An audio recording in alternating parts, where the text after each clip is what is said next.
Hello and welcome to the Ridiculously Good VA Show with Tracy Daviero. If you are a virtual assistant or want to be one, this is the place to learn the tips and tricks you need to become a ridiculously good VA. I've been a part of the VA industry since 1998, and I'm excited to get to know you and help you build an amazing business. Let's go.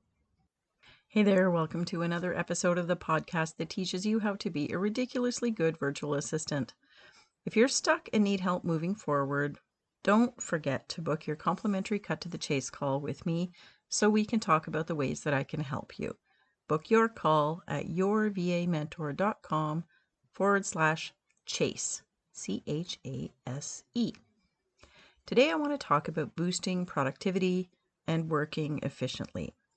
Our quote is from Tim Ferriss today: focus on being productive instead of being busy.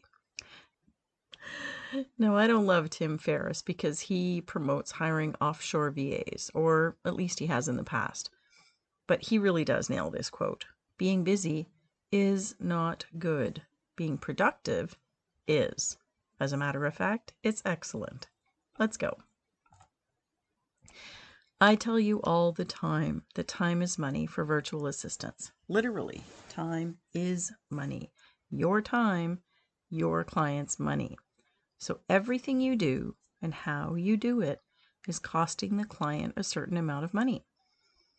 And you're also doing a lot of things, possibly for a lot of different clients. Doing a lot of things at once for a lot of different people means that we can often get overwhelmed or busy. So many times people will ask me how my business is doing, and then they say, busy, eh? And I say, oh yes, busy. We've created a world where busy sounds good. At the minimum, busy does mean good. People are hiring us, they are working with us, and that is good. So yes, busy can be good. It has good connotations anyway. But if we feel busy, that sometimes is when it's not so great. Busy also denotes a state of having too much to do. Or at least that seems to be the word that we use to describe being such. And that's when we want to make sure that we're making changes to how we work so that we can handle that busy better. Enter productivity. Being productive or working productively takes a lot of things, but here are 5. Prioritizing your tasks effectively, managing your time well, automating what you can, using technology where possible, and implementing self-care and boundaries. And all these things are what I want to talk about in today's episode. So let's get started. Prioritizing tasks. There are a number of ways to prioritize what we do for our clients. Some will work for you and some might not. It's first and foremost important to find something that works for you. Don't try to fit into someone else's system or format. Try what they suggest, but if it doesn't feel like it fits the way that you think and the way that you work, it's completely okay to try something else. The key thing about prioritizing your work well is that if you don't know how to do it well, it needs to be the first thing that you prioritize. I'm going to repeat that. The key thing about prioritizing your work well is that if you don't know how to do it, meaning if you don't know how to prioritize your work, that needs to be the number one priority for you. Well, I guess I paraphrased more than repeated. Your virtual assistant business is going to thrive much faster if you learn to manage the things that you do and manage them well. Not everything is urgent. Not everything is even important. Your clients might think everything is their work, the things that you're doing for them, but really it isn't. So you have to figure out how to assess what needs to be done and then block times into your schedule to get things done that make sense. And when you prioritize better, you're absolutely going to get more work done. And you're definitely going to feel less stressed, and you're going to be able to focus on what really matters. Number 2 is time blocking. I'm a huge fan of time blocking and batching your work so that you're working more efficiently. Listen to any of my trainings. You'll hear me talk about all these things nearly every time I speak about time management. Managing your time well is going to be one of the greatest skills that you can ever master as a virtual assistant. And again, because you're managing the work and the expectations of more than one person, I'm talking about your clients, you have to learn to juggle it all really well, especially to be a great virtual assistant. Allowing certain time slots for certain client will help you book in the things that you need to do into your calendar in a way that helps you manage everybody better. Balance comes from doing things well and also from paying attention to why things are going well, what's working. Your actions are going to be essential to achieving balance. Trust me when I say burnout sucks, and you have to work every day to keep it at bay. Number 3 is automation. One of the ways you can do things better, faster, more efficiently, or even just more easily is to use automation. When I talk about outsourcing parts of your business, I always mention automation as something to consider. You don't always need to hire someone to get the extra things done. You can simply use automation. I love finding ways to automate what I do in my business, not to be lazy, but to be efficient. Anything that's a repetitive task can probably be automated in some way. There's so many tools and software out there that have been designed especially to solve the problem of these repeatable or repetitive tasks.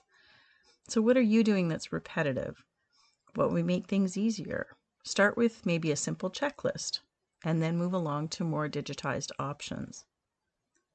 Human error also goes way down when we automate things well. I love checklists. You guys will always hear me talk about them.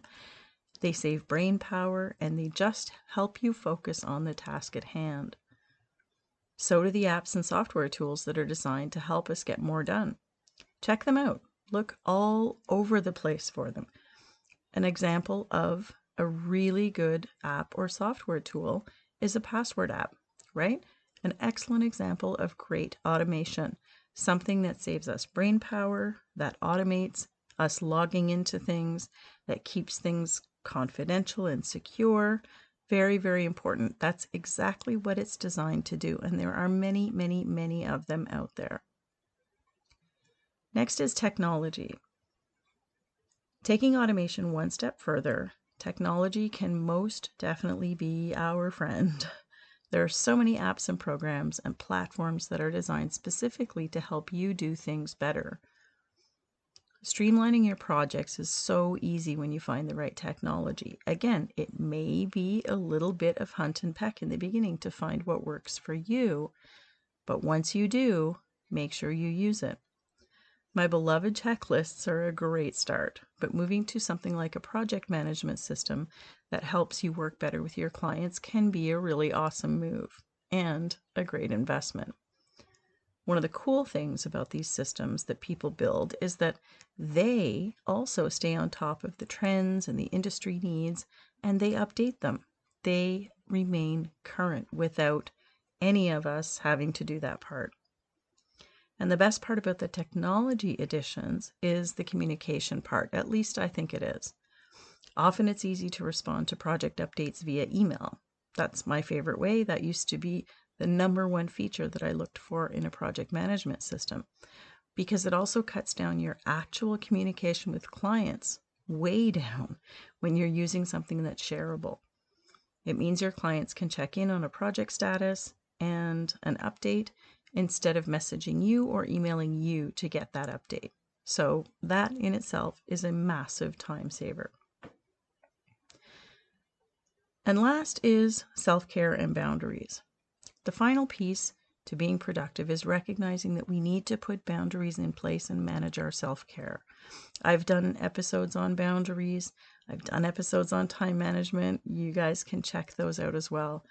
And I said it right off the top in today's episode that we're looking to boost our productivity because we feel too busy. And busy can lead to burnout, especially if it's unmanaged for too long. We've talked about burnout again in other episodes because it's way more prevalent than you think. And motivation is another big part of working alone. It can be hard to find that motivation, so we have to prioritize that as well. Self-care is all about us. Never mind the daily challenges that come with operating your own business. Get support in place to help you manage the things that you are struggling with or the things that you're having difficulty with. Doing simple things like taking breaks and managing your time well, taking your meals away from your desk can really help manage the tunnel vision that we can have as we work from home. Focus is good, but breaks are good too. I can't also say enough about meal prep and rest. Add it all in there and take care of yourself. There's nobody else to watch you. You have to do it yourself. Having a community to share our struggles with and our successes with is also really important, and it helps us have better communication with our clients too. Define clear expectations, communicate well, and it will all go a really long way to keeping everybody happy and healthy. So there you have it, 5 really simple tips to help you boost your productivity. I think these are things that you can action right away, which I always love to be able to provide for you. If I can listen to a podcast episode or a training and take away one thing, it will make a difference in my business right now. That's what I love to do. So what is your one takeaway from today's episode? Write it down, get it in place, and take action on it. Now I want to go back to today's quote from Tim Ferriss. Focus on being productive instead of being busy. When we focus on being productive, it's so much different than focusing on being busy. Busy makes us feel overwhelmed, or at least feeling like we have less time than we likely do. Instead, if we look at it as finding ways to be productive, we can step back and organize all of that chaos and really, truly get more done. So let's get productive. If you're ready to get some help to manage your time and your workload better in your VA business, that's where I come in. I'm here for one reason only, to help you become a ridiculously good VA. I've helped hundreds of VAs who are stuck get moving through my private and group coaching options. If you want to talk about how we can work together, let's connect on a cut to the chase call. You can book yours at yourvamentor.com/chase. Thank you so much for tuning in this week. I will see you next time. Thank you so much for tuning in to this episode of the Ridiculously Good VA Show. Don't forget to subscribe so you don't miss a thing. For more great resources for your VA business, visit my website at yourvamentor.com. I'll see you back here next time.